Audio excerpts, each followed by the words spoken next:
Welcome to the life and times of the world-class footballer who'd rather party with gangsters than train. This isn't a bad Scorsese flick. It's the story of Adriano Leite Ribeiro and his mind-boggling decision to reject football's holy grail. But was he a fallen hero or a misunderstood genius? Was there more to the story than meets the eye? Watching Adriano play was like watching a PlayStation character in the flesh. And this was something not far from the truth, especially when you remember that the Brazilian had built a cult following in the gaming world for the mesmerising ability his character possessed on the video game console. But who's to say he didn't deserve the hype? This was, after all, a footballer who was touted to be heir to Ronaldo De Lima's throne. Adriano had it all: lightning fast speed, crazy strength, fancy footwork, and shots like thunderbolts. And my god, those belters from long distances was something special. As a kid, Adriano's love for football shone brightly as he played with his friends on the streets of the favelas. His natural talent caught the eye of Flamengo, his local club, and they signed him to their youth team in 1999 when he was only 17. From there, he made the leap to Inter Milan in Italy, taking his skills from the streets of Rio to the big leagues of European football. Adriano caught the attention of the football community in Europe with his time at Fiorentina and Parma. After just a season at Inter Milan, the youngster sought a new challenge, leading him to join Fiorentina on a 6-month loan in January 2002. At Fiorentina, he stunned everyone with his sheer size and power, giving Serie A defenders nightmares. It was here many dubbed him the heir to Ronaldo. Inter couldn't help but be impressed by what they heard about their loaned-out striker. After his stint in Fiorentina, the 20-year-old got bundled out on another loan to Parma, where he would go on to form an impressive striking duo with Adrian Mutu, scoring 22 goals in 36 appearances. It seemed the Brazilian was prime and ready to shake up the big-timers. The boy had now become a man, so he headed back to his parent club. Back at his old stomping ground, Adriano seized the chance he had missed out on 2 years prior. In just 18 appearances for Inter during the 2003-04 season, he lit up the pitch with 12 goals. Adriano's fiery determination and impactful performances didn't just earn him fans' adoration, they also propelled Inter to secure a Champions League qualification spot. The people threw themselves at the feet of the striker and crowned him l'Imperatore di Milano, the Emperor of Milan. It was a title befitting his remarkable contribution to the club's success. He had found a sweet spot for himself and was ready to take on everything in sight. Nothing could stop the Wunderkind. Well, that was what we all thought. The summer of 2004 was a defining moment for Adriano, as his 7 goals helped Brazil clinch the Copa America, earning him the prestigious title of Player of the Tournament at just 22 years old. But just 9 days after his international success, the Inter Milan forward received devastating news. His father, Almir, had passed away from a heart attack at the age of 45. This was going to be the beginning of the end, as the loss hit the youngster hard, impacting him both on and off the pitch. Recalling the tragic event, he told the Players' Tribune in an interview, "My love for football was never the same. I was across the ocean in Italy, away from my family, and I just couldn't cope with it.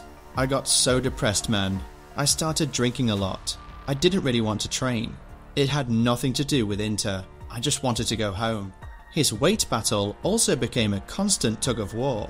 Adriano would shed some pounds, only to see them creep back on after a particularly wild night. Anxiety started becoming a recurring theme, and he was slowly losing his sharpness. But not many were aware, because the player was still surrounded by talent at Inter.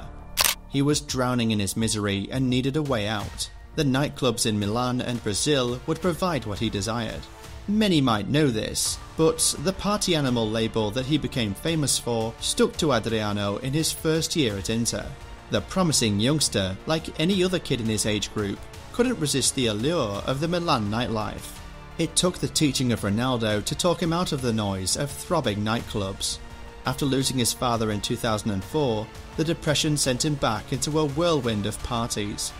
Just before the highly anticipated 2006 World Cup in Germany, where Brazil stood as one of the top contenders, Adriano decided to throw an epic pre-tournament bash for his crew. The venue of choice was rather interesting. The party went down in a spot that housed some of his friends with shady pasts, including members of the infamous Comando Vermelho gang. These were the same buddies he grew up playing street football with in Villa Cruzeiro. But if anyone thought he was going to enjoy a bit of renaissance after a dreadful World Cup in Germany, they were in for a shock. Adriano's scoring touch vanished faster than a spilled caipirinha. 6 measly goals for Inter in 2006-07, and the new season started just as bleakly. Inter president Moratti, sensing a change of scenery might do the trick, sent Adriano back to Brazil on a one-way ticket. Sao Paulo became his temporary home. He started training and a glimmer of hope flickered. A brace on his debut, fans lining up for his jersey. But hold on, this rollercoaster isn't done yet, because in true Adriano fashion, the good times were a red card waiting to happen. A headbutt to a Santos defender earned him an early exit, followed by a club fine for questionable time management and an altercation with a pesky photographer. Adriano boomeranged back to Italy, but this time with AS Roma. The problem was that the Italian adventure lasted about as long as a pre-game pasta dish. 7 months, 8 appearances, and he was back in Brazil with Corinthians. This time, the partying was a different beast altogether. According to a friend of the player, beer was Adriano's main squeeze. But it wasn't just the booze. There were endless cocktails and a constant parade of beautiful women, and this delusional belief that Adriano could still dominate the pitch, even though he resembled a deflated beach ball more than a world-class elite. The party locations shifted like desert sands. Sometimes it went down at his own apartment, and other nights the festivities spilled over to nightclubs.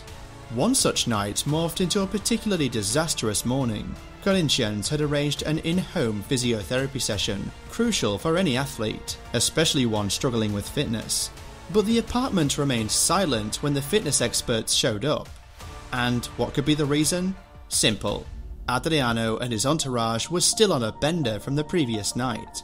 But Adriano, ever the enigma, managed to pull a rabbit out of the hat. After a 6-month absence fueled by late nights and questionable decisions, he reappeared just in time to etch his name in Corinthians folklore. The striker scored the decider in a nail-biting final against Atlético Mineiro, with the championship hanging by a thread in stoppage time. Adriano, for a fleeting moment, was the Emperor reborn. But the fairy tale was short-lived.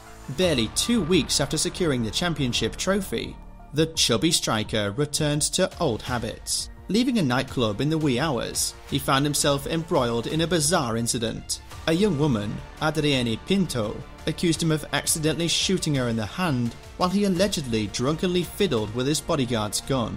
The story splashed across the tabloids and painted a picture of reckless abandon. A few days later, the plot thickened. Pinto changed her story, claiming she was the one who pulled the trigger. Regardless of the truth, Adriano's name was once again synonymous with scandal. As if to punctuate the chaos, a Brazilian publication dropped another bombshell. Apparently, to console himself amidst the media frenzy, Adriano hopped on a plane from France back to Rio and embarked on a spending spree of epic proportions. We're talking £13,000 on 18 prostitutes. The Brazilian apparently rented a private motel to satisfy his cravings, with reports claiming the party raged until the sunset. The beautiful game, once his obsession, began to lose its hold on him. His dwindling motivation had by now translated to a lackluster performance on the pitch. The Brazilian national team, which was once his birthright, took notice. With a heavy heart, the coaches dropped him from the 2010 World Cup squad.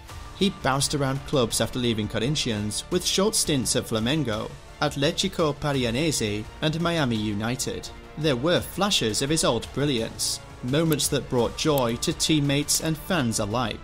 But the shadow of the player he could have become loomed large.